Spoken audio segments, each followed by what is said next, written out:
গাছটা যখন বাড়িতে এনেছিলাম তখন খুবই ছোট্ট ছিল। নার্সারিতে বলা হয়েছিল এই ফুল গাছটার নাম স্বামী ফুল গাছ। এই ফুলটা আমি আগে ভিডিও এবং ছবিতে অনেকবার দেখেছি, দেখতে অপূর্ব সুন্দর।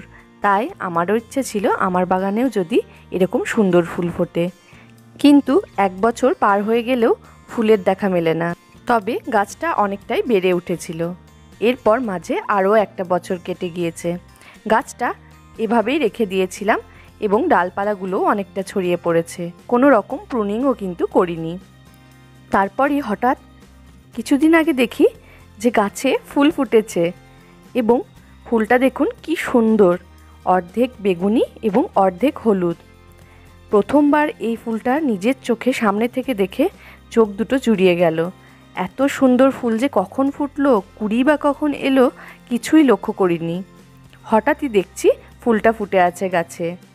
তাই এবার ঠিক করেছি একেবারে তককে তককে থাকবো।